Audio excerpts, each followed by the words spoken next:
सर्वप्रथम सर्वांना श्री स्वामी समर्थ. पितृपक्षात जितकी पितृंची सेवा तितका आपल्याला पितृंचा आशीर्वाद. तर ह्या पंधरवड्यात लहान सहान जितक्या सेवा तुम्हाला करता येतील तितक्या सेवा आपल्या पितृंच्या जरूर करा. कारण ह्या 15 दिवसच पितृ आपल्याकडे आपल्या घरात वास करत असतात.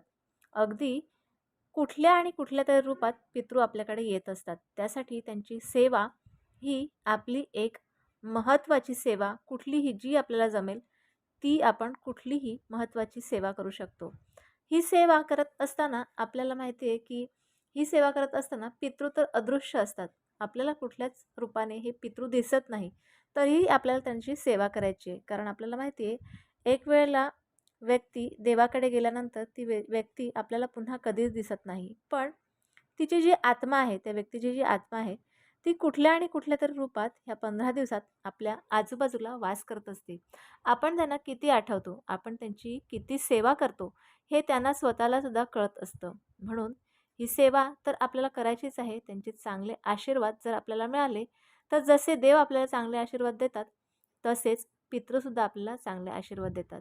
म्हणून बघा, कधी-कधी आपल्याला पितृदोष असेल, तर आपले इतके खराब दिवस येतात. कर्जाचा डोंगर आपल्यावर चढतच जातो. घरात एखादे तरुण असेल, तरुण-तरुणी असेल, तर त्यांचं लग्न होत नाही किंवा लग्न झालेलं असेल, तर त्यांना बाळ राहत नाही. अशा एक ना अनेक समस्या आपल्या जीवनात येत असतात आणि ह्या जीवनात आलेल्या समस्यांना तोंड देऊन देऊन आपण कंटाळतो, हतबल आणि निराश होतो. तर त्यासाठी हा छोटासा जो व्हिडिओ मी बनवला आहे, तो तुमच्याबरोबर मी शेअर करते. कारण हा पितृदोष निवारण म्हणजे पितृंसाठी आपण जी कुठली सेवा लहान-सहान करतो, इतक्या दिवसापासून रोजच व्हिडिओ टाकत आहे. रोजच्या रोज छान-छान उपाय मी तुमच्यासोबत शेअर करत आहे. प्रत्येकाने जसे उपाय जमतील तसे नक्की करा. आज पण मी काही लहान-सहान उपाय घेऊन आली आहे. ते प्रत्येकाला करायचे आहेत. ह्याच्यात जर का महिलांना पिरियड सुतक जे काही असेल घरात आपल्या व्यक्तींना, तर त्यांनी हा उपाय करायचा नाही आहे. तर बघा, आपल्याला कुठला उपाय करायचा आहे. आता पितृपक्षात सगळ्यात महत्त्वाची गोष्ट म्हणजे पितृंना तर्पण. म्हणजे काय, तर पाणी हवं असतं. तहानलेले पितृ असतात आणि ह्या तहानलेल्या पितरांना आपल्याला पाणी द्यायचं असतं. तर काय करायचं आहे, तर काय करायचं, सकाळी उठल्यानंतर अगदी आपले अंघोळ वगैरे झाली, स्वच्छ कपडे वगैरे घातले, की काय करायचं, एखादं माठ असेल, जे तुम्ही नवीन आणलेलं असेल. बघा, 1-2 तांबे जरी 1 तांब्या जरी त्याच्यात पाणी राहिलं तरीही चालेल. आपल्याला माहिती आहे, आपल्या माठाजवळच पितृंचा वास असतो. पण हल्ली आपण तर काय केंटचं, आरोचं जे काही जे कुठलं पाणी पितो, पण आपण कधीच मटकं-बिटकं भरत नाही. तर बघा, मटक्याजवळ असतो पितरांचा वास. तर आपल्याला छोटंसं एक मातीचं मटकं घ्यायचं आहे. मटकं घेतल्यानंतर आपल्याला स्वच्छ धुवून ते भरायचं आहे पाण्याने. अगदी काठोकाठ व्यवस्थित पाण्याने भरून घ्या. त्याच्यात चिमूटभर तीळ घाला. जे काळ्या रंगाचे तीळ असतात तेच तीळ. एखाद 2 त्याच्यात दुर्वा, ज्या गणपतीला खूप प्रिय आहेत, अशा एखाद 2 त्याच्यात दुर्वा घाला. ते पाणी व्यवस्थित झाकून ठेवा. हे पाणी दक्षिणेला ठेवायचं आहे आणि हे पाणी व्यवस्थित झाकून ठेवायचं. आता हे पाणी तुम्हाला रोजच्या रोज चेंज करायचं आहे, म्हणजे बदलायचं आहे. तर पाणी बदलत असताना हे माठातलं पाणी काय करायचं, तर ह्या माठातलं पाणी तुळस सोडून कुठल्याही झाडाला तुम्ही हे पाणी टाकू शकतात. पुन्हा दुसऱ्या दिवशी तोच विधी आपल्याला करायचा आहे. त्याच माठात पुन्हा काठोकाठ पाणी भरायचं, चिमूटभर तीळ घालायचे आणि 2-3 दुर्वा घालायच्या. ही सेवा जितक्या दिवस तुम्हाला जमेल तितक्याच दिवस ही सेवा तुम्ही जरूर करा. कारण तहानलेल्या पितरांना पाणी द्यायचं काम हे आपलं आहे आणि ही छोटीशी सेवा बघा, करून बघा. खूप छान आणि सुंदर ही सेवा आहे. आशीर्वाद खूप भरभरून आपल्याला पितृ आपल्याला देतील. दुसरी सेवा तुम्हाला मी सांगते.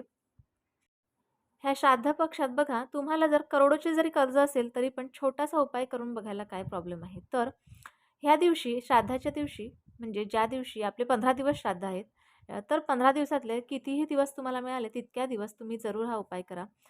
एक छोटासा कणकेचा गोळा भिजवून घ्या, मळून घ्या पीठ व्यवस्थित. त्याच्यात कुठलीच मीठ, साखर न घालता हा गोळा आपल्याला व्यवस्थित मळून घ्यायचा आहे आणि त्यानंतर जिथे मासे असतात, एखाद्या तळावात किंवा नदीत, जिथे कुठे असेल तिथे उभं राहून त्या गोळ्यातले छोटे-छोटे, थोडे-थोडेसे, छोटे-छोटेसे गोळे आपण आपल्या माशांना, जिथे मासे आहेत त्या माशांना खायला द्यायचं. बघा, ही सेवा इतकी प्रभावी आहे का तुम्ही ही सेवा कधीही करू शकता. हे मासे आपल्याला पितरांच्या रूपाने इतका भरभरून आशीर्वाद देतील की बघा करोडोचे कर्जसुद्धा उतरण्यासाठी खूप महत्त्वाचं आहे. उपाय जरी छोटासा असला तरी करून बघण्यासाठी काहीच प्रॉब्लेम नाही, कारण ह्याचा फळ मात्र तुम्हाला खूप मोठा मिळणार आहे. दुसरी सेवा सांगते. ही सेवा तुम्ही रोजच्या रोज करू शकता. आपण जिथे कुठे हंडा, कळशी जे काही भरत असतील, तिथे आपल्याला रोज संध्याकाळी अगदी 2 मिनिटे का होईना एक छोटासा दिवा भरायचा आणि त्याची जी ज्योत आहे, त्याची जी वात आहे, ती दक्षिणेला असेल अशा ठिकाणी ठेवायची आणि दिवा प्रज्वलित करायचा. बघा, हा सुद्धा उपाय खूप छान आणि सुंदर आहे. सगळ्यांनी हा उपाय नक्की करून बघा.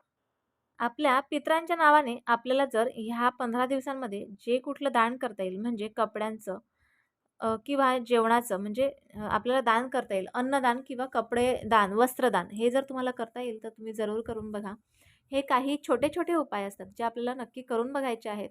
घरात श्राद्ध करता येत असतील, तर श्राद्धही करू शकता. पितरांना गोडधोड खायला घाला, नैवेद्य करा, मस्त छानपैकी पूजा करा, आराधना करा, की आपल्या घरातले सगळे संकट निघून जाऊ द्यात. पितरांना तृप्त करून पाठवा.